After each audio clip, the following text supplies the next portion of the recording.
दोस्तों welcome to my channel P R knowledge centre. तो आज मैं करूँगी यूपी पीसीएस प्रीलिम्स जो 2023 का पीवाईक्यू है। तो पीवाईक्यू हम कम से कम जितना भी हो सकेगा उतने साल तक का करवाएंगे। तो चलिए हम स्टार्ट करते हैं प्रीलिम्स 2023 का। सामान्य अध्ययन हल सहित है जिसमें पूरा एक्सप्लेनेशन है। ये 14 मई 2023 को पेपर हुआ था। तो चलिए स्टार्ट करते हैं। स्टार्ट करने से पहले हमारे चैनल को लाइक से सब्सक्राइब जरूर करिएगा। तो चलिए, तो ये है पहला question. Consider the following statement with reference to Uttar Pradesh. इसमें पहला है forest constitute about 12.8% of the total geographical area of the state. राज्य के कुल भौगोलिक क्षेत्र का लगभग 12.8% वन है और जौनपुर, गाजीपुर और बलिया जिलों में कोई वन भूमि नहीं है। तो इसमें से कौन सा ऑप्शन सही है? नीचे दिए गुड्स गुड से पता करना है। तो इसमें दोनों के दोनों ऑप्शन बिल्कुल ही गलत हैं। तो ऑप्शन हो जाएगा B, neither one night nor two. तो इस India state of forest report के अनुसार उत्तर प्रदेश में वनावरण कितना है? इसमें 12.8 दिया था, लेकिन कितना है? 6.15%। और कुल उत्तर प्रदेश में वृक्षावरण कितना है? 3.08%। उत्तर प्रदेश के कुल भौगोलिक क्षेत्रफल का 9.23% ही वन क्षेत्र है, अतः कथन एक गलत है। दूसरा है उत्तर प्रदेश के न्यूनतम वन क्षेत्र वाले जिले हैं भदोई, मऊ, मैनपुरी, जबकि न्यूनतम प्रतिशतता वाले जिले हैं भदोई, मैनपुर व देवरिया हैं। जबकि प्रश्नगत कथन दो में जौनपुर, गाजीपुर व बलिया में कोई वन भूमि नहीं है दिया गया है, जो वो गलत है। तो इसमें तो आयोग ने डी मांगना था, लेकिन इसमें जो है दोनों गलत है। ठीक है। अगला है non conventional energy source are those energy that are जो विद्युत जनित है, मतलब गैर पारंपरिक ऊर्जा स्रोत वे स्रोत हैं जो कि विद्युत जनित है या फिर नवीकरणीय है या गैर नवीकरणीय है या हीट उष्मा जनित है। तो सीधी सी बात है, रिन्यूएबल एनर्जी है। गैर पारंपरिक ऊर्जा स्रोतों को नवीकरणीय ऊर्जा स्रोतों के रूप में जाना जाता है। इसके उदाहरण सौर ऊर्जा, जैव ऊर्जा, ज्वारीय ऊर्जा, पवन ऊर्जा आदि। नेक्स्ट है तीसरा है who among the following translate 300 volumes Sanskrit book collected by the Firoz Tughlaq during the campaign of Nagarkot. निम्नलिखित में से कौन फिरोज शाह तुगलक के नागरकोट अभियान के दौरान संग्रहित 300 संस्कृत पुस्तकों का अनुवाद किया? तो वो किया था अजीजुद्दीन खान ने। तो दलाइदल फिरोज शाही जो फारसी भाषा में लिखा गया ग्रंथ है, जिसकी रचना फिरोज शाह तुगलक के आदेश पर उसके दरबारी कवि अजीजुद्दीन खलील खानी ने की थी। इसमें विभिन्न विषयों के 300 अधिक ग्रंथों का अनुवाद है। ये ग्रंथ है फिरोज शाह तुगलक को नगरकोट के निकट ज्वालामुखी मंदिर से प्राप्त हुए थे। नेक्स्ट है 2022-23 के लिए गरीबी उन्मूलन के लिए अंतर्राष्ट्रीय दिवस का विषय क्या है? तो उसका विषय क्या है? तो उसका विषय था dignity for all in practice, यही था। तो अंतर्राष्ट्रीय गरीबी उन्मूलन दिवस प्रतिवर्ष 17 अक्टूबर को मनाया जाता है। डेट याद कर लीजिए। कब मनाया जाता है? 17 अक्टूबर को। वर्ष 2022-23 के लिए गरीबी उन्मूलन के लिए अंतर्राष्ट्रीय दिवस का विषय था व्यवहार में सभी के लिए गरिमा। नेक्स्ट है निम्नलिखित में से कौन सा एक निर्धनता के प्रकार है? तो पूर्ण निर्धनता है, सापेक्ष निर्धनता है या व्यक्तिपरक निर्धनता है या प्रकार्यात्मक निर्धनता है? तो इसमें जो पहला और दूसरा होगा, पहला दूसरा मतलब absolute poverty and relative poverty. तो ठीक है, तो ये हो जाएगा ऑप्शन ए। अब हम दोनों का डेफिनेशन देखेंगे। तो परम निर्धनता क्या होती है? जब घरेलू आय एक निश्चित स्तर से नीचे होती है। इसे व्यक्ति परिवार के लिए भोजन, आश्रय, सुरक्षित पेयजल, शिक्षा आदि बुनियादी जरूरतों को पूरा करना असंभव हो जाता है। तो इसको परम निर्धनता बोलते हैं। सापेक्ष निर्धनता होता है जब परिवार को औसत घरेलू आय से 50% कम प्राप्त होता है। परिवारों के पास कुछ पैसा होता है परंतु उनके पास इतना पैसा नहीं होता कि वो बुनियादी चीज़ों से ऊपर कुछ भी वहन कर सकें, तब इसे सापेक्ष निर्धनता कहा जाता है। इसे कभी कभी सापेक्ष अभाव के रूप में भी जाना जाता है। नेक्स्ट छठवां क्वेश्चन है आर्थिक विकास में मानव संसाधन का योगदान के संदर्भ में निम्नलिखित कथनों में से कौन सा सही है? तो इसमें सही क्या है? तो पहला इसमें ऑप्शन है आर्थिक विकास का जनसंख्या वृद्धि पर प्रभाव। जनसंख्या वृद्धि का आर्थिक वृद्धि पर विकास पर प्रभाव। ये दोनों के दोनों ऑप्शन बिल्कुल ही सही हैं। ऑप्शन हो जाएगा सी, आर्थिक विकास तथा जनसंख्या परस्पर एक दूसरे को प्रभावित करते हैं। आर्थिक विकास तीव्र होने से जनसंख्या वृद्धि नकारात्मक रूप से प्रभावित होती है, जबकि जनसंख्या वृद्धि से आर्थिक विकास नकारात्मक और सकारात्मक दोनों ही तरह से प्रभावित होता है। नेक्स्ट है, निम्नलिखित घटनाओं पर विचार कीजिए तथा इन्हें कालानुक्रम में व्यवस्थित कीजिए। तो प्रारूप समिति की नियुक्ति और संविधान को अंगीकृत और अधिनियमित किया गया और भारतीय संविधान के प्रवृत्त होने की तिथि और संविधान सभा की प्रथम बैठक। तो इस पहले क्या हो जाएगा, पहले तो प्रथम बैठक ही हुई थी, उसके बाद क्या हुआ था, उसके बाद प्रारूप समिति की नियुक्ति हुई थी, फिर क्या हुआ था, फिर हुआ था आपका भारतीय संविधान को अंगीकृत और अधिनियमित किया गया था, और तीसरा लास्ट में हुआ था भारतीय संविधान के प्रवृत्त होने की तिथि। ये तो वैसे भी डेट ना याद रहे तो भी आप लगा सकते हैं, फिलहाल डेट आप देख लीजिए। संविधान सभा की प्रथम बैठक हुई थी 9 दिसंबर 1946 को, प्रारूप समिति की नियुक्ति हुई थी 29 अगस्त 1947 को, और अधिनियमित किया गया था 26 नवंबर 1949 को, और भारत में संविधान के प्रवृत्त होने की तिथि 26 जनवरी 1950 को।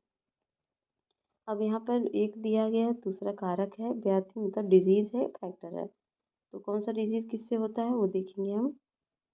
तो ठीक है, चलिए देखते हैं। तो पेप्टिक फरवरड जो होता है ये होता है विषाणु से। और डेंगू किससे होता है, डेंगू होता है वायरस से। और फील एलिफेंट होता है, ये ये जो होता है ये कृमि से होता है, और ये मलेरिया से होता है आपका। मलेरिया होता है प्रोटोजोआ से, तो ऑप्शन हो जाएगा बी। ठीक, यहाँ पर दिया भी है पेप्टिक ब्लड जीवाणु से, डेंगू विषाणु से, फील पाव क्रीम से, मलेरिया प्रोटोजोआ से। अब ये सूची एक को सूची दो से मिलान करना है, और इसमें जो देखना है हमको बुक है और विषय है, कॉन्टेस्ट है। तो इसमें जो है ये मीरात ए सिकंदरी किसने लिखा था, तो मीरात ए सिकंदरी लिखा था,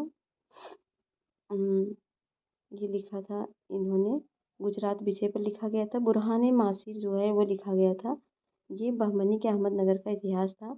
और ये है रियाज उस सलातीन, ये बंगाल का इतिहास है। और रियाज उल इंसा जो है वो है महमूद गवां के पत्रों का संग्रह। ठीक है, तो ये हो गया आपका ऑप्शन ए।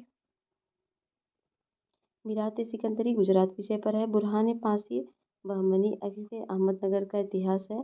रियाज उस सलातीन बंगाल का इतिहास है। रियाज उल इंसा ये महमूद गवां के पत्रों का संग्रह है। नीचे कथन कारण दिए गए हैं, तो कथन कारण को देखना है, किस कारण क्या कथन की पुष्टि भी कर रहा है ये भी देखना है। तो देश के पर्यावरण को बनाए रखने के लिए जनसंख्या नियंत्रण आवश्यक है। और कारण है जनसंख्या में तीव्र वृद्धि के कारण पर्यावरण संतुलन बना रहता है। तो इसमें इसमें सीधा सीधा कारण गलत है और कथन सही है। नेक्स्ट है, निम्नलिखित में से कौन सा संगठन दिल्ली में वायसराय लॉर्ड हार्डिंग पर बम फेंकने के लिए उत्तरदायी था, तो वह था यूनाइटेड पेट्रियाटिक संघ। तो वायसराय लॉर्ड हार्डिंग पर बम फेंकने के लिए अनुशीलन समिति उत्तरदायी थी। तो हार्डिंग बम कांड दिल्ली षड्यंत्र केस के रूप में प्रसिद्ध है। इसमें 13 व्यक्तियों को अभियुक्त बनाया गया था, जिसमें मास्टर अमीर चंद, दीनानाथ भाई और बाल मुकुंद, बलराज महिला और बसंत कुमार अवध बिहारी को गिरफ्तार किया गया था। नेक्स्ट, निम्नलिखित में से किसे जनवरी 2023 में न्यूजीलैंड के प्रधानमंत्री के रूप में चुना गया, तो चुना गया था किसे, क्रिस हिपकिंस को। लेबर पार्टी के क्रिस हिपकिंस ने जनवरी 2023 में न्यूजीलैंड के प्रधानमंत्री के रूप में पदभार ग्रहण किया। हिपकिंस न्यूजीलैंड के 41वें प्रधानमंत्री हैं जिन्होंने जेसिंडा अर्डर्स का स्थान लिया। सॉरी, निम्नलिखित में से कौन सा युग्म दर्शन प्रचारक से सही सुमेलित है, देखना है। तो कौन सा सही सुमेलित है वो देखना है। तो उसमें डी वाला है न्याय गौतम का है। तो विशेषिका जो पतंजलि का नहीं है, विशेषिका कणाद का है, पूर्व मीमांसा जैमिनी का है, उत्तर मीमांसा बदरायण का है, न्याय गौतम का है।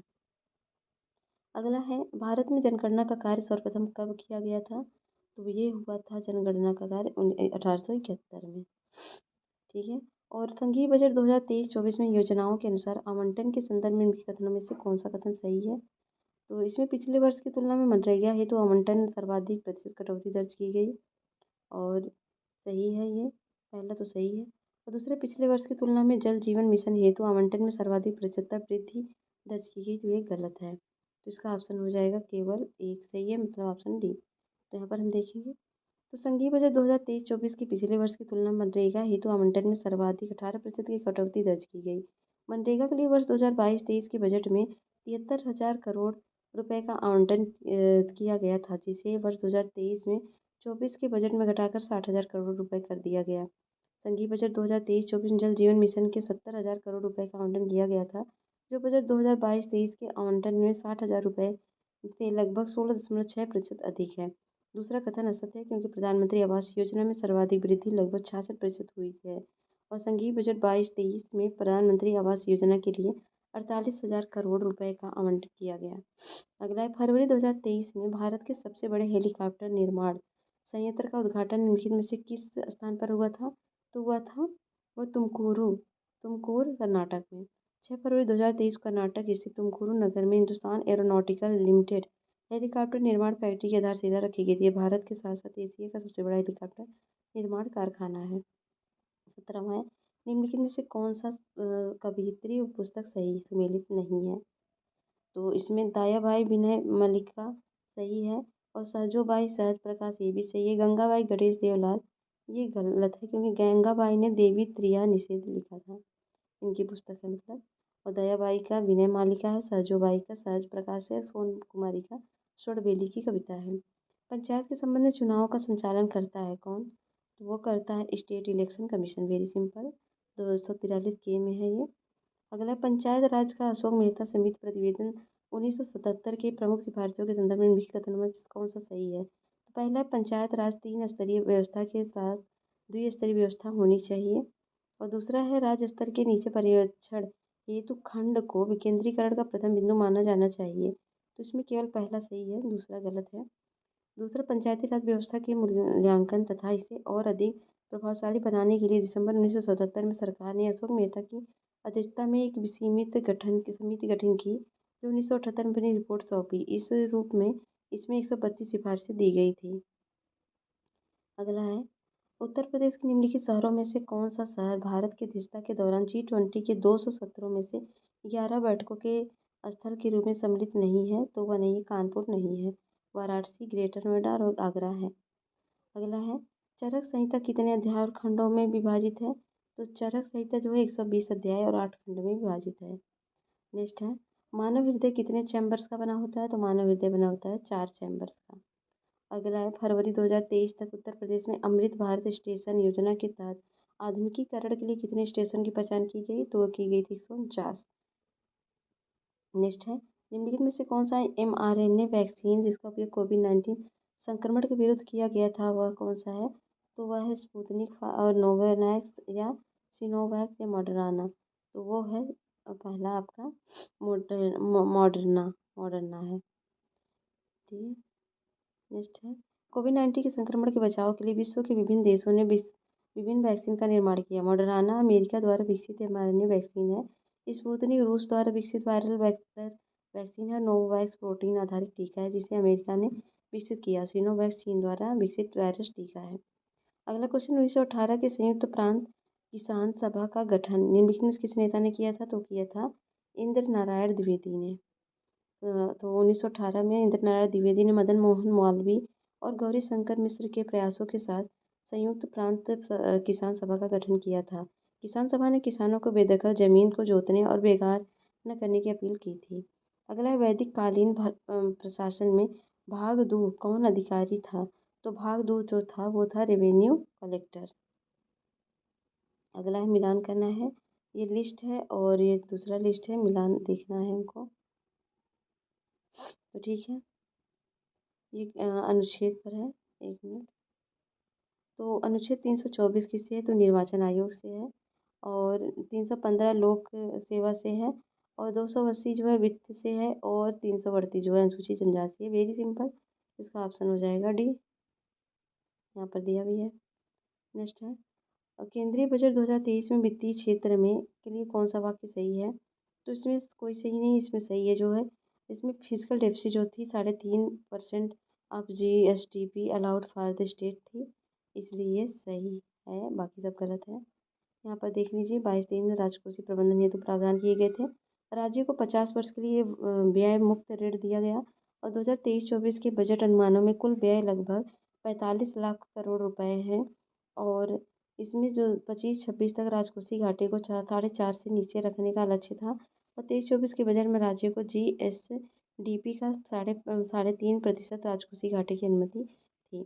अगला है मिलिंद पन्नू राजा मिलिंद और एक बौद्ध भिक्षु के मध्य संवाद के रूप में वह भिक्षु कौन थे? तो वह भिक्षु कौन थे? वो थे नागसेन। Option C. नेक्स्ट है निम्नलिखित में से किसने स्पेयर पुस्तक लिखी थी? तो वो लिखी थी प्रिंस हैरी ने।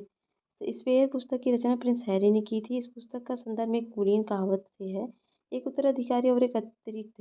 यह सुनिश्चित करने के लिए आवश्यक था कि उत्तराधिकारी के साथ कुछ भी होने पर परिवार में विरासत बनी रहे। अगला नीचे दो कथन दिए गए उनमें से एक को अभिकथन और दूसरे को कारण कहा गया है। तो कथन है फरवरी 2023 में 12 चीतों को दक्षिण अफ्रीका से भारत लाया गया और कारण है चीतों की आबादी को सुधारना भारत की एक प्राथमिकता है। तो इसमें से कौन सा सही है? तो इसमें जो सही है दोनों के दोनों सही है और एक दूसरे मतलब कथन कारण की व्याख्या भी कर रहा है। अगला है डाकिन विश्वविद्यालय के संदर्भ में निम्नलिखित कथनों में से कौन सा सही है?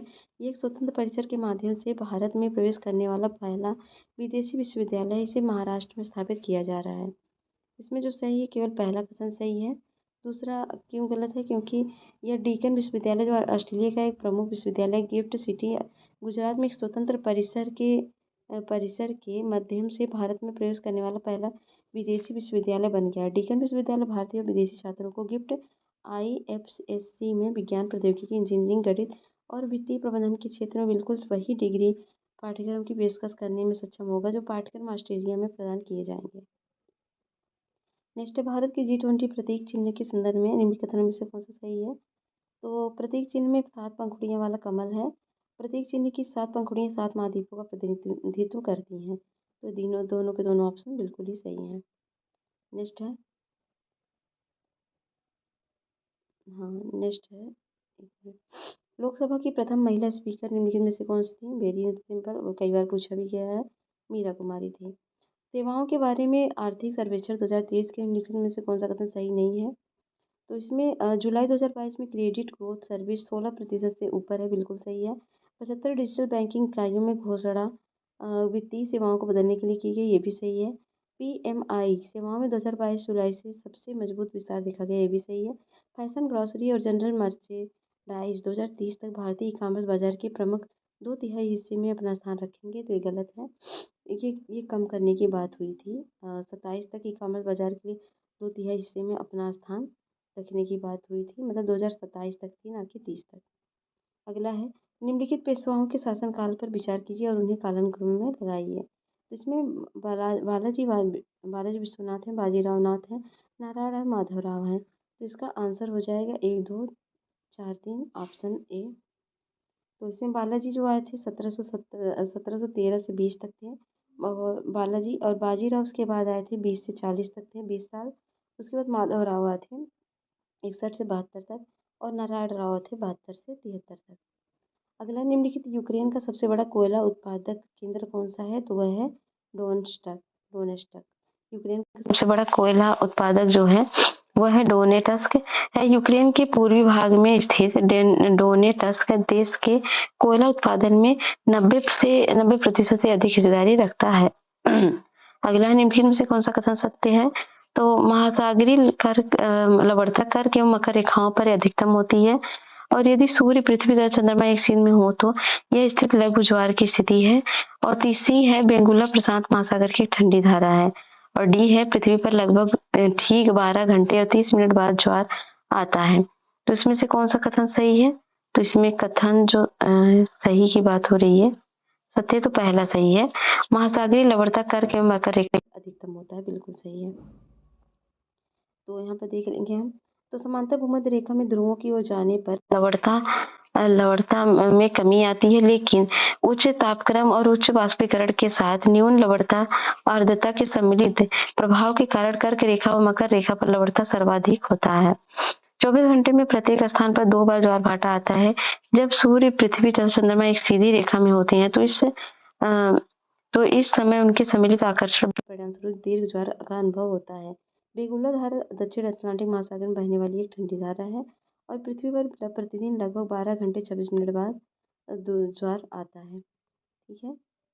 नेक्स्ट है the challenge of world poverty पुस्तक किसने लिखी थी? तो वह लिखी थी गुमनार मेर्डेल ने। गुन्नार मिर्डल ने। नेक्स्ट है, ईवी रामास्वामी नायकर के संदर्भ में निम्नलिखित कथनों में से कौन सा सही है? तो उन्होंने असहयोग आंदोलन में हिस्सा लिया। उन्होंने 1925 में कांग्रेस छोड़ दिया। इसमें जो है दोनों के दोनों ऑप्शन बिल्कुल सही है। तो रामास्वामी नायकर जो है पेरियार के नाम से भी जाना जाता था। इन्होंने असहयोग आंदोलन में भाग लिया। 1925 में उन्होंने कांग्रेस को इसलिए छोड़ दिया था क्योंकि उनका मानना था कि कांग्रेस ब्राह्मणों के प्रतिनिधित्व की अपेक्षा हुई है। अगला है, दिसंबर 2022 में न्यूजीलैंड ने अगली पीढ़ी के लिए धूम्रपान पर प्रतिबंध लगाने वाला विश्व का पहला कानून पारित किया। न्यूजीलैंड का लक्ष्य धूम्रपान मुक्त होना है, कब तक? 2025 तक। नेक्स्ट है, जनवरी 2023 में किस एयरलाइन का विमान नेपाल में दुर्घटनाग्रस्त हुआ? तो वह था येती एयरलाइन। तो 15 जनवरी 2023 को येती एयरलाइन का विमान दुर्घटनाग्रस्त हो गया, जिसमें 70 लोगों की मृत्यु हो गई। 2022 में विश्व में ग्रीन हाउस गैसों के उत्सर्जन में भारत किस स्थान पर था? तो भारत जो था इसमें यूएनएफ द्वारा जारी रिपोर्ट के अनुसार ग्रीन हाउस गैस के उत्सर्जन में सर्वाधिक योगदान दिया था चीन, संयुक्त राज्य अमेरिका और भारत तीसरे नंबर पर था, जो कि ऑप्शन में दिया नहीं गया है, तो इसलिए ये गलत है ऑप्शन। और परंतु लोक सेवा आयोग ने इसका उत्तर ए माना था, जो कि सही नहीं है। एक भौगोलिक इकाई जो पानी को इकट्ठा करती है, भंडारण करती है, पानी छोड़ती है, उसे कहते हैं जल विभाजक, वाटर शेड बोलते हैं। जल विभाजक एक भौगोलिक इकाई है जो पानी को इकट्ठा करती है, भंडारण करती है, पानी छोड़ देती है। नेक्स्ट है, नेक्स्ट हाँ, मानव विकास रिपोर्ट 2021-22 के संदर्भ में कौन सा कथन सत्य है? तो मानव विकास सूचकांक में भारत की श्रेणी 2020 से 130 से उन्नत होकर 2022 में 132 हो गई, तो ये गलत है। और दूसरा है, मानव विकास सूचकांक में भारत की श्रेणी 2022 में 130 से 132 पर गिर गई, तो दूसरा ऑप्शन बिल्कुल सही है। तो मानव विकास सूचकांक 2021-22 के अनुसार भारत की श्रेणी 2020 में 131 से गिरकर 132 हो गई, जो कि कोविड-19 महामारी के मद्देनज़र एसडीआई स्कोर में वैश्विक गिरावट के अनुरूप मानव विकास रिपोर्ट 1990 से जारी की जाती है। ये समग्र सूचकांक है जो 4 संकेतकों को ध्यान में रखती है। अगला, केंद्रीय बजट 2023-24 में कुल परिव्यय में निम्नलिखित में से कौन सा कथन सही नहीं है? तो 20% इसमें था, इंटरेस्ट पेमेंट 20% था, सब्सिडी 9%, तो ये गलत है। सब्सिडीज जो था वो कितने प्रतिशत था? वो 7% था, न कि 9% था। और करों एवं शुल्क में राज्य की भागीदारी 18% थी और डिफेंस में 8% थी। अगला है, ये theories of population and propounders of theories, सिद्धांतों के प्रतिपादक। इसमें क्या करना है? मिलान करना है, देखते हैं।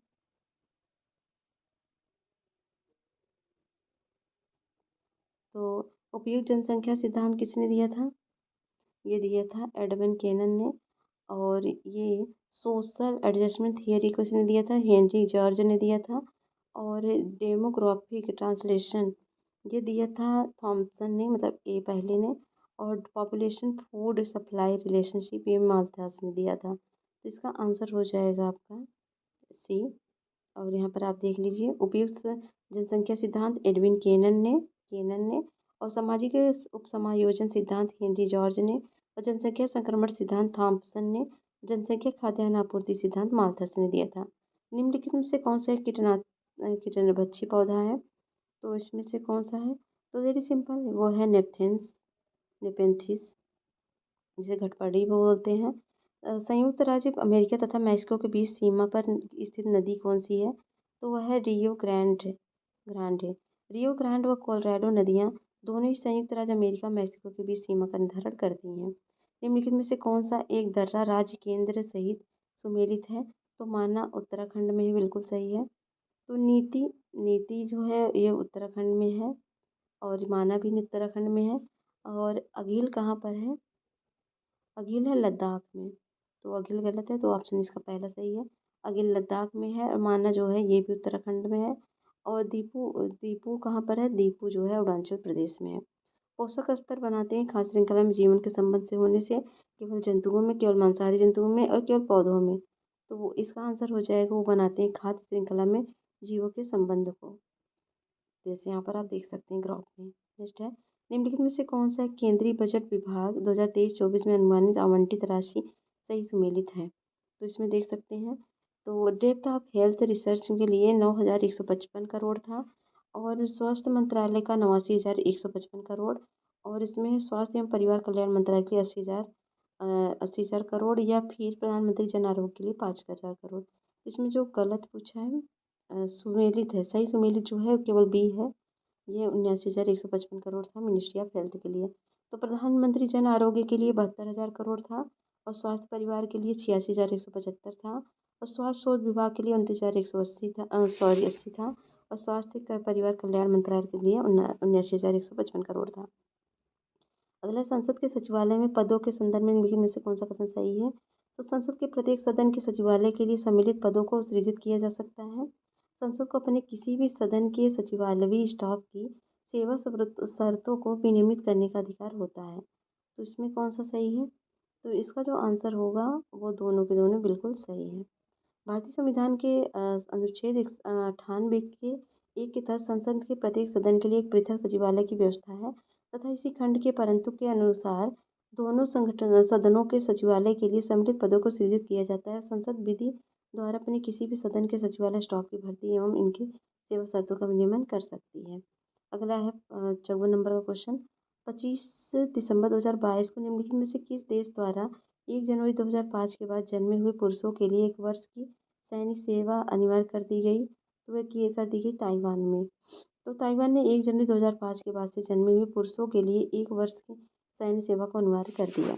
साहित्य अकादमी पुरस्कार 2022 प्राप्त करने वाले प्रसिद्ध उपन्यास all the lives we never lived के लेखक कौन है? तो इसके लेखक हैं अनुराधा राव। और है which type of vaccine protect against diphtheria? Diphtheria से कौन सी वैक्सीन बचाती है? तो बचाती है टॉक स्क्वाड। तो अगला है जलीय पौधा जिसे प्रायः जल प्लावक धान के खेत में जैव उर्वरक के प्रयोग में लाया जाता है वह कौन सा है? तो वह है एजोला। एजोला पौधों को जल प्लावित धान के खेत में जैव उर्वरक के रूप में प्रयोग लाया जाता है। नीचे कथन कारण है, देखते हैं। किसी राज्य की सीमा बदलने में सिफारिश राष्ट्रपति संसद को देता है और इसके लिए राष्ट्रपति संबंधित राज्य के विधानमंडल द्वारा प्रस्ताव पर विचार कर एक खास अवधि के भीतर प्राप्त करते हैं। कारण है, राष्ट्रपति को उस राज्य विधानमंडल का प्रस्ताव मानना अनिवार्य नहीं है। इसमें से कौन सा कथन सही है? तो इसका जो कथन सही है वो हो जाएगा आपका केवल पहला। सॉरी, दोनों के दोनों सही है लेकिन एक दूसरे की व्याख्या मतलब कारण कथन की व्याख्या नहीं करता है। इसमें देखेंगे हम नए राज्यों के निर्माण व वर्तमान राज्यों के सीमा क्षेत्र में परिवर्तन में संबंध विधेयक राष्ट्रपति के पूर्व अनुमति से ही संसद के समक्ष प्रस्तुत किया जाता है। तत्पश्चात संसद विधि बनाने के लिए सक्षम हो जाती है। यदि विधेयक किसी वर्तमान राज्य में संबंधित है तो राष्ट्रपति संबंधित विधानसभा से एक खास समय अवधि में विचार प्राप्त करते हैं। हालांकि राष्ट्रपति विचार को मानने के लिए बाध्य नहीं है। निम्नलिखित में से किसे हंसी पैदा करने वाली गैस के रूप में जाना जाता है? Very simple, nitrous oxide. अगला है 1857 में बरेली उत्तर प्रदेश में क्रांति का नेता कौन था? तो वह थे खान बहादुर खां। और है निम्नलिखित में से कौन भारतीय संविधान के अनुच्छेद 20 का हिस्सा नहीं है? तो इसमें है दोहरे दंड की धारा और स्वयं अपने विरुद्ध साक्षी होने से निषेध, यातना के विरुद्ध निषेध और कायरता के विरुद्ध निषेध। तो ऑप्शन सी है यातना के विरुद्ध निषेध, ऐसा कुछ नहीं है। अगला है भारत के महान्यायवादी के संदर्भ में निम्नलिखित कथनों में से कौन सा सही है?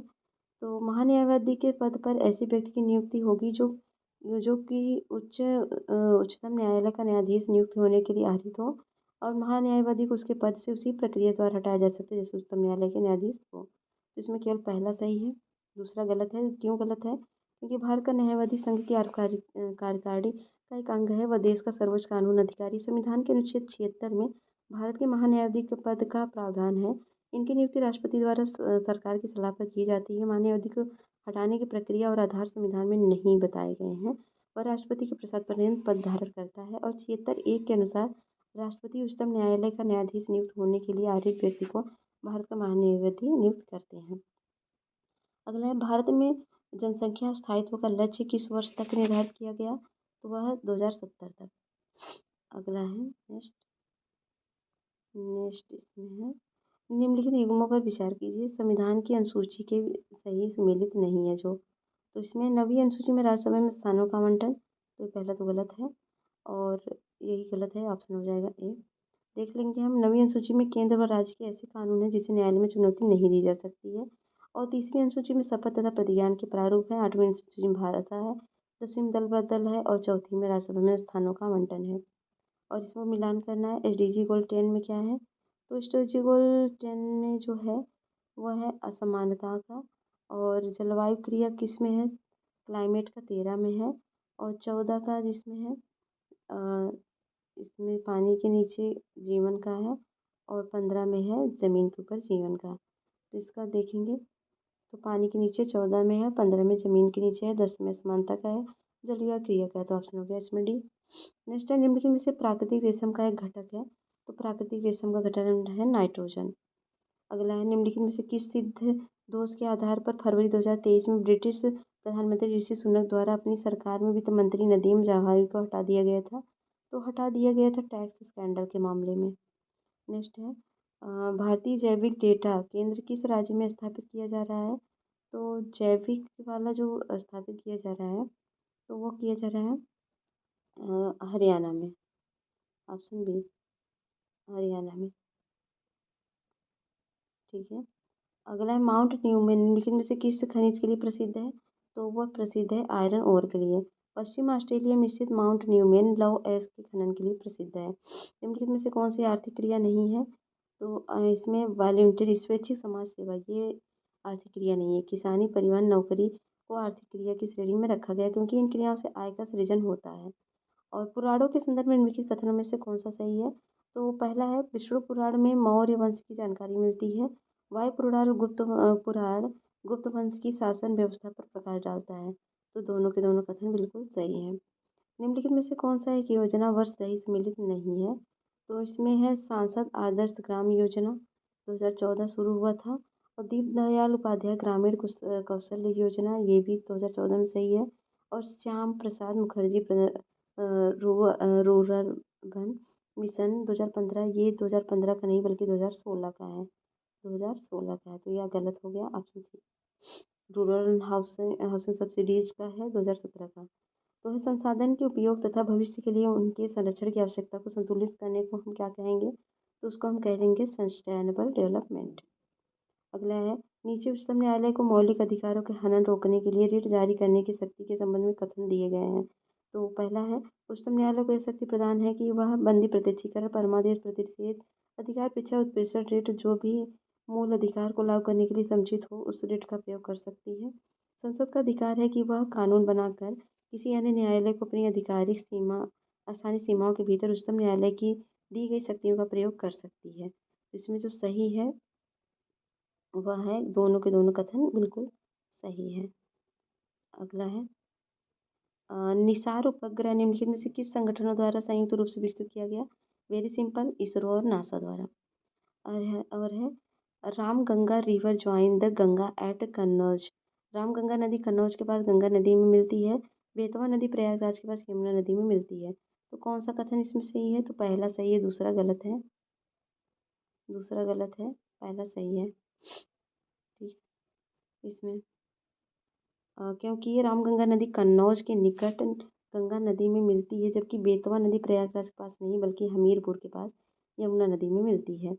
और प्राचीन काल के भारत पर आक्रमणों के संबंध में उनके कथन में से एक कालक्रम है, कौन सा एक सही कालक्रम है, यूनानी कुषाण शक। तो इसमें वेरी सिंपल यूनानी आए थे फिर शक आए थे फिर कुषाण आए थे। यूनानी की आए थे फिर शक फिर कुषाण। और निम्नलिखित में से किस अधिनियम द्वारा 120 सदस्यों वाले चैम्बर्स ऑफ प्रिंसेस की व्यवस्था की गई थी, तो ये की गई थी 1919 के एक्ट में 120 वाले चैम्बर ऑफ प्रिंसेस की व्यवस्था की गई थी। निम्नलिखित में से कौन सा हार्मोन अग्नाशय के लैंगरहैंस आइसोलेट की बीटा सेल द्वारा स्रावित होता है, तो वह होता है इंसुलिन। अग्नाशय से इंसुलिन हार्मोन निकलता है। नेक्स्ट है बीच ऑफ द फॉलोइंग मतलब निम्नलिखित में से कौन सा तत्व नोबल गैस नहीं है, नोबल गैस इसमें से नहीं है एक्टीनियम। एक्टीनियम एक नोबल गैस नहीं है, जबकि helium, neon, argon, krypton, xenon, radon अक्रिय गैस हैं जिनका हाल ही में निधन हुआ है के संदर्भ में निम्नलिखित कथन में से कौन सा सही है। वो जर्मनी के मूल निवासी हैं और 600 वर्षों में इस्तीफा देने वाले पहले पोप थे। तो इसमें है दोनों के दोनों कथन सही है। तो पोप बेनेडिक्ट जर्मनी के एक मूल निवासी थे। इन्होंने वर्ष 2013 में पोप के पद से इस्तीफा दे दिया। 600 वर्षों के बाद इतिहास में प्रथम पोप थे जिन्होंने पोप के पद से इस्तीफा दिया। हाल ही में 31 दिसंबर 2022 को उनका निधन हो गया। निम्नलिखित में से कौन सा कारक जैव विविधता के ह्रास के लिए सर्वाधिक महत्वपूर्ण कारक है तो वह है प्राकृतिक वास का विनाश करना। नेक्स्ट है जाइलम एंड प्लांट की रिस्पॉन्सिबल फॉर ट्रांसपोर्टिंग। पौधों में जाइलम परिवहन के लिए जिम्मेदार कौन सा है? तो क्या ये वाटर के लिए, जाइलम से जल हो गया, इसलिए जाइलम जल को ले जाता है, प्लांट तक पहुंचाता है। अगला है दिसंबर 2022 में सुदर्शन प्रहार सैन्य अभ्यास कहाँ किया गया? सुदर्शन प्रहार जो है राजस्थान में किया गया था। अगला है फिलीपाइंस में नारियल एवं गन्ने की कृषि का विकास किसको का श्रेय किसको दिया जाता है? तो वो दिया जाता है स्पेन एवं अमेरिका वासियों को। नेक्स्ट है नदियां हैं उद्गम स्थल है तो यमुना सिहावा से, कृष्णा नासिक से, गोदावरी महाबलेश्वर से और महानदी यमुनोत्री से। तो इसमें कौन सा कथन सही है? तो इसमें मिलान करना है तो इसका ऑप्शन हो जाएगा सी। ऑप्शन हो जाएगा सी, यमुना यमुनोत्री से, कृष्णा महाबलेश्वर से, गोदावरी त्र्यंबकेश्वर से, महानदी सिहावा पहाड़ी से। ये भी मिलान करना है तो ये भी देखेंगे हम।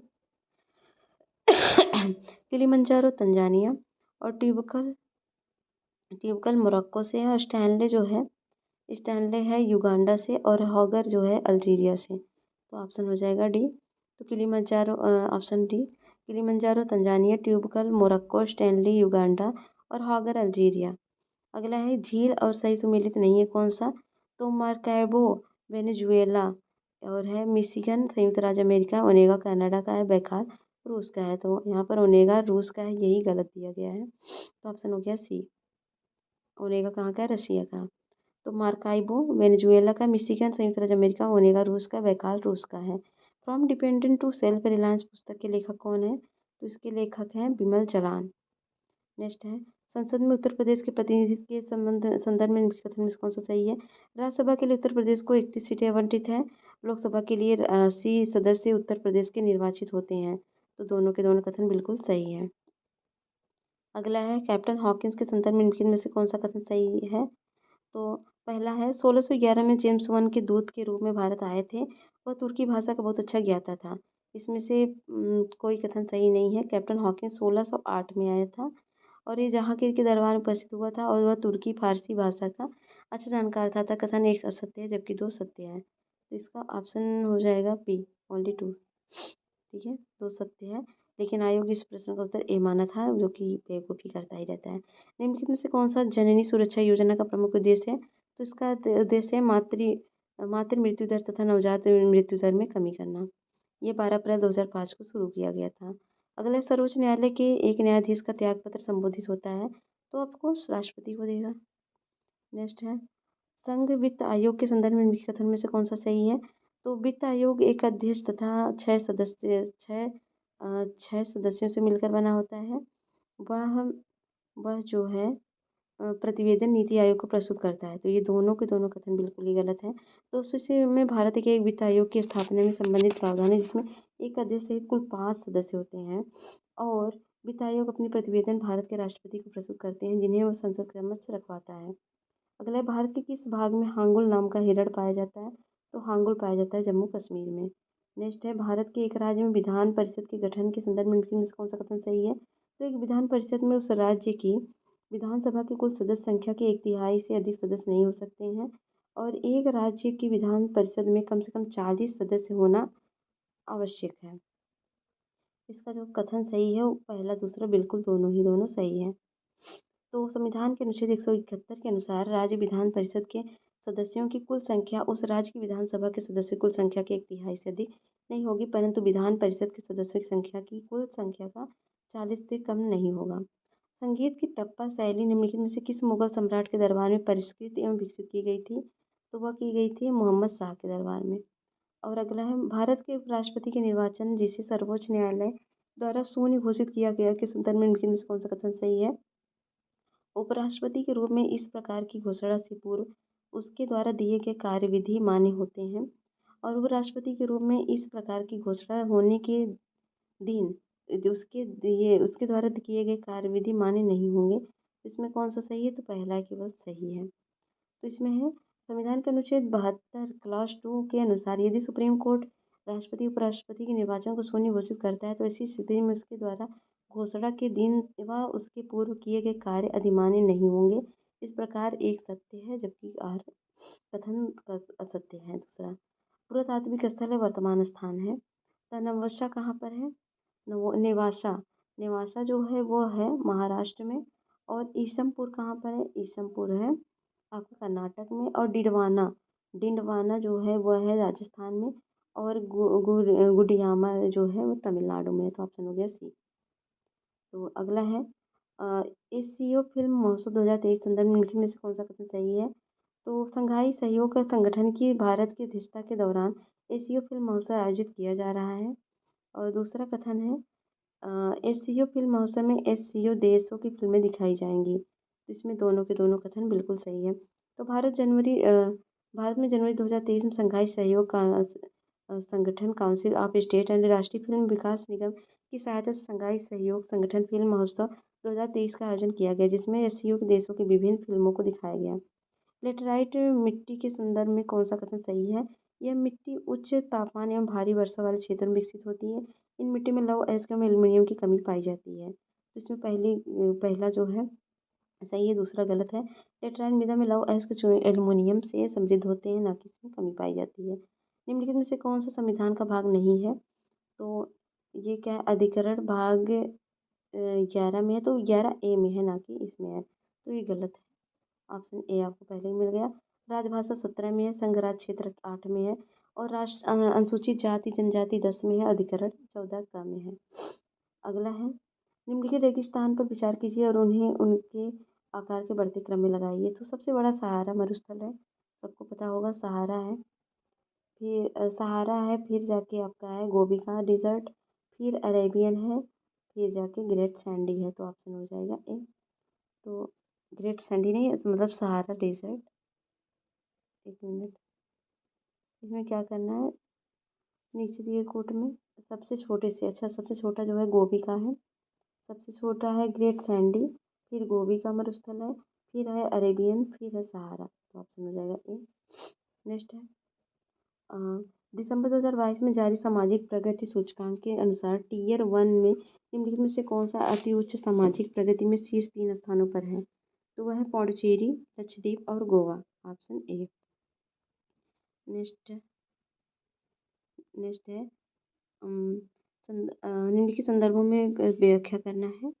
वैश्विक सूचक संरचना तथा राष्ट्रीय सांख्यिकी व्यवस्थाओं द्वारा प्रस्तुत एक क्षेत्रीय आधार पर संकलित सूचना के आधार पर संयुक्त राष्ट्र महासचिव एक वार्षिक संधारणी विकास विकास लक्ष्य रिपोर्ट प्रस्तुत करते हैं। दूसरा है वैश्विक संधारणी विकास रिपोर्ट हर तिमाही संयुक्त राष्ट्र महासभा में चतुर्वार्षिक संधारणी विकास लक्ष्य के विषयों का पुनरावलोकन हेतु प्रस्तुत की जाती है। तो इसमें पहला केवल सही है, दूसरा गलत है। तो यहाँ पर दिया गया है, आप पढ़ लीजिए एक्सप्लेनेशन। अगला है दो कथन दिए गए हैं, देखना है कथन कारण। तो कथन पहला है राष्ट्रपति संसद का भाग है। संसद के दोनों सदनों द्वारा पारित विधेयक राष्ट्रपति की सहमति के बिना कानून नहीं बन सकता है। तो कौन सा सही है इसमें? तो इसमें जो सही है दोनों के दोनों सही हैं और कथन कारण की व्याख्या भी कर रहा है, कारक कथन की व्याख्या कर रहा है। नेक्स्ट है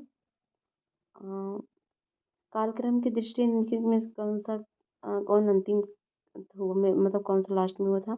होम रूल जलियांवाला बाग और खिलाफत आंदोलन मोपला विद्रोह। तो सबसे लास्ट में जो हुआ था कौन सा हुआ था? वो जलियांवाला बाग कब हुआ था और खिलाफत आंदोलन ये तो आपको याद होगा। तो इसमें जो सबसे लास्ट में हुआ था मोपला, ये हुआ था 20 अगस्त 2021 को। 13 अप्रैल 2019 को जलियांवाला बाग हुआ था। और मार्च 2019 में जो हुआ था ये हुआ खिलाफत, और होम रूल 16 में हुआ था। अगला है निम्नलिखित में से कौन सा बायोडिग्रेडेबल प्रदूषक नहीं है? तो इसमें पेस्टिसाइड नहीं है, डोमेस्टिक वेस्ट और फीटर मैटर और मूत्र है। एजेंडा 21 रियो डी जेनेरियो में हुआ था 1992 में। रिलेटेड टू किससे था? तो ये रिलेटेड था सस्टेनेबल डेवलपमेंट से। और है डिजर्ट में आवास करने वाले जानवर कहलाते हैं, उसे बोलते हैं जेरिकॉल्स, मरुद्भिद जानवर।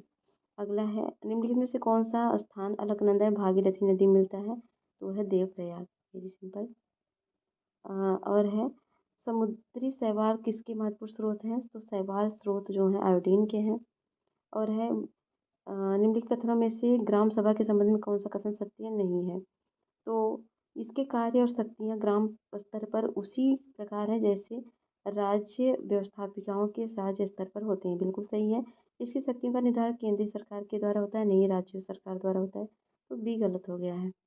नेक्स्ट है लोट लोटिक पारिस्थितिकी तंत्र का उदाहरण है। तो लोटिक किसका उदाहरण है? ये क्वेश्चन रिपीटेड हुआ है, कई बार पूछा गया है। तो लोटिक होता है रिवर का। नदी लोटिक पारिस्थितिकी तंत्र का एक उदाहरण है। इसकी विशेषता बहते जल से होती है। नेक्स्ट है अ, चंद्र बोस द्वारा आज़ाद अ, चंद्र बोस द्वारा आज़ाद हिंद फौज के हिस्से के रूप में गठित महिला रेजिमेंट का नाम क्या था? तो उसका रानी भावनी रेजिमेंट था। और है नेक्स्ट स्कॉर्पियन श्रेणी के पनडुब्बी को जनवरी 2023 में भारतीय नौसेना में शामिल किया गया था। ये आईएनएस वागीर इसका नाम था। नेक्स्ट है निम्नलिखित में से कौन सा हड़प्पा संस्कृति के पूर्वी सीमांत का निर्धारण करता है? तो करता है आलमगीरपुर। नेक्स्ट है पीएम गति शक्ति योजना के संदर्भ में निम्नलिखित में से कौन सा कथन सही है? तो पहला है पीएम गति शक्ति राष्ट्रीय योजना शुभारंभ 2022 में किया गया था। राष्ट्रीय अवसंरचना पाइपलाइन में 7 इंजनों सड़क, रेल, एयरपोर्ट, बंदरगाह, उन संचार साधनों, जल मार्गों, लॉजिस्टिक अवसंरचनाओं के संबंधित परियोजनाओं में पीएम गति शक्ति ढांचे के साथ जोड़ा जाएगा। इसमें कौन सा कथन सही है? तो केवल दूसरा सही है। पहला गलत है। पीएम गति शक्ति योजना का शुभारंभ अगस्त 2021 में किया गया था, ना कि 22 में। नेक्स्ट है मध्याह्न भोजन योजना को पीएम पोषण योजना किस वर्ष पुनर्निर्मित किया गया?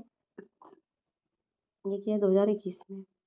और एल नीनो के संदर्भ में निम्नलिखित में से कौन सा कथन सही है?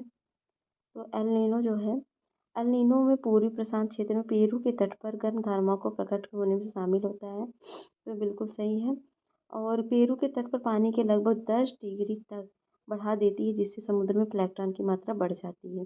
तो दूसरा गलत है, पहला सही है। ऑप्शन हो गया बी। तो दूसरा गलत है क्योंकि एल नीनो एक जटिल मौसम तंत्र है जो हर 5 या 6 साल बाद 10 साल बाद आता है। इसके कारण संसार के विभिन्न भागों में सूखा, बाढ़, मौसम की चरम अवस्थाएं आती हैं। पूर्वी प्रशांत महासागर में यह पेरू के तट में निकट गर्म धाराओं के रूप में प्रकट होता है। यह धारा पेरू तट के जल का तापमान 10 डिग्री वास्तव में अनियमित और प्लवक की मात्रा में कमी हो जाती है और समुद्र मछलियों की संख्या घट जाती है। कल्पक्कम क्रमशः किस लिए महत्वपूर्ण है? सिवाना समुद्रम एवं कल्पक्कम किसके लिए महत्वपूर्ण है? तो वह है जल शक्ति एवं नाव की ऊर्जा के लिए। अगला नेक्स्ट है केंद्रीय बजट 2023-24 के अनुसार अंतर्राष्ट्रीय अवसरों के लिए युवाओं को कौशल प्रदान करने के लिए विभिन्न राज्यों में कितने कौशल भारत अंतर्राष्ट्रीय केंद्र स्थापित किए गए? तो वह किए गए 30। भारत का प्रथम national centre for marine biodiversity है, वह है जामनगर में। और है निम्नलिखित में से कौन सा सही सुमेलित नहीं है? तो सही सुमेलित क्या नहीं है? तो इसमें से है शाह तुर्कन इल्तुतमिश की पत्नी। और ये हमीदा बानो बेगम अलाउद्दीन खिलजी की पत्नी थी। तो हमीदा बानो बेगम अकबर की माता तथा हुमायूं की पत्नी थी। ये जो है गलत है। और इल्तुतमिश रजिया के पिता थे और गुलबदन बेगम बाबर की पुत्री थी। तो इल्तुतमिश की पत्नी का नाम नहीं पता है तो याद कर लीजिए शाह तुर्कन। अगला है राष्ट्रीय उद्यानों में अनुवांशिक विविधता का रखरखाव किया जाता है। तो वह रखा जाता है इन सीटू कंजर्वेशन के थ्रू। नेक्स्ट है हु हु वाज खरीदादार खरीदादार कौन था? तो वह था फरमानों को भेजने वाला अधिकारी। खरीदादार सल्तनत काल में फरमान भेजने वाला अधिकारी था। बायोलॉजिकल ऑक्सीजन डिमांड किसके लिए एक मानक मानदंड है? वेरी इंपॉर्टेंट है, बहुत बार पूछा गया है। ये पॉल्यूशन ऐसे इन एक्वाटिक इकोसिस्टम मतलब जलीय पारिस्थितिकी तंत्र में प्रदूषण की जांच के लिए है। अगला है कथन कारण। नीचे 2 कथन कारण दिए गए हैं, देखना है। तो कथन है दक्षिण पश्चिम मानसून मौसम के दौरान तमिलनाडु तक शुष्क रहता है। तमिलनाडु तट बंगाल की खाड़ी के शाखा के समांतर स्थित है और दक्षिण पश्चिम मानसून की अरब सागर कृषि छाया क्षेत्र में स्थित है। तो इसमें से कौन सा कथन सही है? तो दोनों सही है और कथन कारण कथन की व्याख्या भी कर रहा है।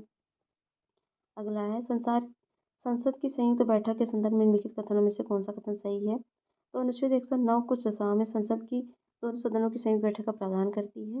दोनों सदनों की संयुक्त बैठक की अध्यक्षता स्पीकर करता है। तो ये दूसरा तो सही है, पहला गलत है क्योंकि ये 108 में है, ना कि 109 में दिया गया है। अगला नेक्स्ट है निम्नलिखित में से कौन सा कार्यक्रम केंद्रीय सरकार का कार्यक्रम नहीं है और ये उत्तर प्रदेश सरकार की एक योजना है? तो बहुत ही सिंपल है, गंगा एक्सप्रेसवे। गंगा जो उत्तर प्रदेश में ही भाई बहती है, गंगा एक्सप्रेसवे व उत्तर प्रदेश सरकार की योजना, जबकि दिए गए कार्यक्रमों तथा संबंध संघ व राज्य की अन्य सरकारों से है। अगला है प्राकृतिक संसाधन का वर्तमान पीढ़ी द्वारा इस प्रकार से उपयोग किए गए कि प्राकृतिक संसाधन का न्यूनतम क्षरण हो, तो ये किस प्रकार का विकास कहलाएगी? तो सस्टेनेबल डेवलपमेंट। Very simple. निम्नलिखित में से कौन महिला स्वतंत्रता सेनानी भारत छोड़ो आंदोलन से संबंधित नहीं थी? तो कनक लता बारुआ ये थी। मातंगिनी हजारा ये भी थी। शांति घोष नहीं थी।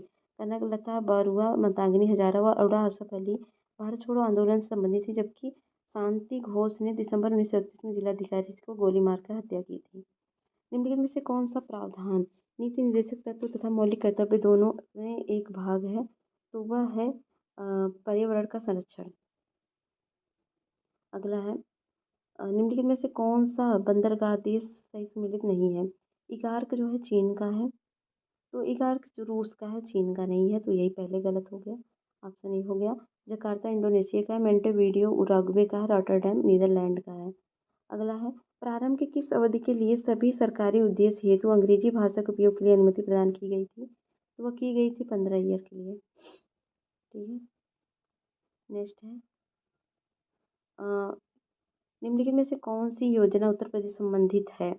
तो उत्तर प्रदेश से अनूठी उपहार योजना या मातृशक्ति उद्यमिता योजना, कौशल्य मातृत्व योजना, स्त्री निधि योजना। तो उत्तर प्रदेश से संबंधित जो है वो केवल पहला है और कोई नहीं है। पहला मतलब अनूठी उपहार योजना है, ये है, बाकी नहीं है।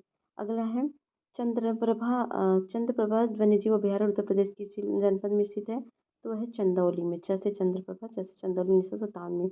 ठीक है, भारतीय मूल के किस व्यवसायी को साउथ वार्क के लंदन बरो का मेयर दूसरी बार चुना गया? गौतम अडानी को, सैम डाल्टन को, सुनील चोपड़ा को या नीरज पाटिल को? तो सुनील चोपड़ा को चुना गया था। नेक्स्ट है निम्नलिखित में से कौन एक विद्रोह का आरंभ सही सुमेलित नहीं है? झांसी 11 मई 1857 को। तो ये 10 मई को शायद हुआ था, नहीं 29 में। ये 10 मई, हाँ। तो 1857 का महान विद्रोह जिसकी शुरुआत 10 मई 1857 को उत्तर प्रदेश के मेरठ शहर में हुआ था। इसका विस्तार धीरे धीरे भारत के अन्य शहरों में हुआ। लखनऊ 4 जून 1857 को, बैरकपुर में 29 मार्च 1857 को, झांसी में यह जून 1857 को हुआ था। पहला गलत है। और झांसी में यह विद्रोह जून 1857 को हुआ था, ये सही नहीं है। और दक्षिण गोलार्ध में हवा का बाईं ओर विक्षेपित होने का क्या कारण है? तो वो कारण है इसका कोरियोलिस बल।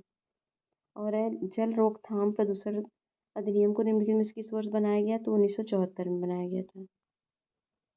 नेक्स्ट है खनिज संपदा के संदर्भ में निम्नलिखित कथनों में से कौन सा सही है? जम्मू कश्मीर के रियासी जिले में लिथियम के अनुमानित संपदा भंडार मिले हैं। भारत अनेक खनिजों यथा लिथियम, निकेल तथा कोबाल्ट के लिए आयात पर निर्भर होता है। तो दोनों के दोनों कथन सही है।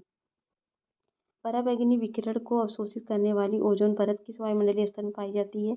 तो पाई जाती है स्ट्रेटोस्फीयर में, 10 से 50 किलोमीटर पे होता है। तो निम्नलिखित में से कौन सा सतत विकास का लक्ष्य नहीं है जिसे 2030 तक प्राप्त करने का लक्ष्य रखा गया है? तो पहला तो है लैंगिक समानता। अंतरिक्ष अनुसंधान ये नहीं है, तो ऑप्शन हो गया बी। गुड हेल्थ एंड भलाई ये सब है, जीरो हंगर भी है।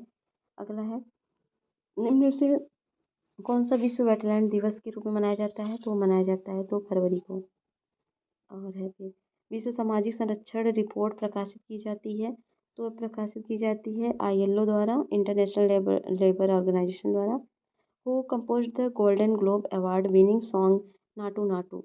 तो इसने किससे कंपोज किया था? तो ये कंपोज किया था नाटू नाटू को गोल्डन ग्लोब पुरस्कार नाटू, एक मिनट, इसको MM कीरावानी ने किया था भाई कंपोज।